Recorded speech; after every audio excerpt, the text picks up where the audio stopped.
రేపు సాయంత్రం 4 గంటలకు కాంగ్రెస్ వర్కింగ్ కమిటీ సమావేశం కానుంది. ఏఐసీసీ పూర్వ కార్యాలయంలో ఈ భేటీ జరగనుంది. కాంగ్రెస్ పాలిత 3 రాష్ట్రాల ముఖ్యమంత్రులు ఇందులో పాల్గొంటారు. Telangana CM Revanth Reddy, Karnataka CM Siddaramaiah, Himachal Pradesh CM Sukhvinder సుఖ్తో పాటు సీడబ్ల్యూసీ సభ్యులు హాజరు కానున్నారు. కులగణనపై ఈ సమావేశంలో చర్చించనున్నారు. తదుపరి కార్యాచరణను ఖరారు చేయనున్నారు.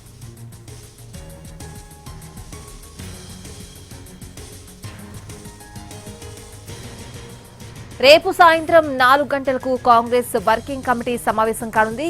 ఈ సమావేశానికి సంబంధించిన పూర్తి అప్డేట్స్ అడిగి తెలుసుకుందాం. మా ప్రతినిధి ప్రసాద్ ఫోన్ లైన్ లో ఉన్నారు. ప్రసాద్, కేంద్ర ప్రభుత్వం జనాభా లెక్కలతో పాటు కులగణన చేయాలని చెప్పి నిర్ణయం తీసుకోవడంతో ఇది పూర్తి స్థాయిలో కాంగ్రెస్ పార్టీ తన నైతిక విజయంగా భావిస్తుంది. అదేవిధంగా కాంగ్రెస్ పార్టీ నాయకుడు, అదేవిధంగా లోక్సభలో ప్రతిపక్ష నేత అయినటువంటి రాహుల్ గాంధీ అనేక సందర్భాల్లో అనేకటువంటి చోట్ల చాలా గట్టిగా కులగణన చేయాలి, అదేవిధంగా జనాభా ప్రాతిపదికన, కుల ప్రాతిపదికన, కులంలో ఉన్నటువంటి జనాభా ప్రాతిపదికన అధికారంలో ఇతరత్ర అనేకటువంటి అంశాలు కూడా తగిన మేరకు ప్రాతినిధ్యం కలిగి ఉండాలి అన్న అంశాన్ని చాలా గట్టిగా చెప్పడం జరిగింది. ఈ నేపథ్యంలో Congress party Congress working committee సమావేశాన్ని ఏర్పాటు చేయాలని చెప్పి నిర్ణయం తీసుకుంది.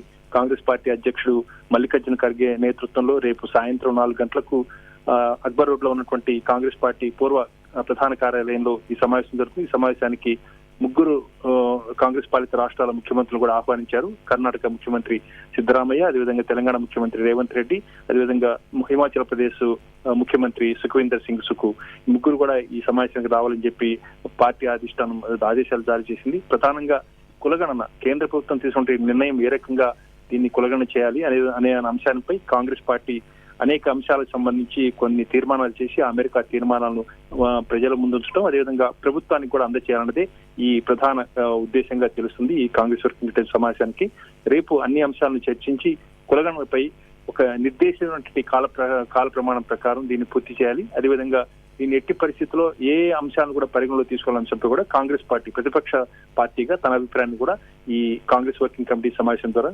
ప్రభుత్వానికి తెలియజేసే అవకాశం ఉంది. Right Prasad, thank you.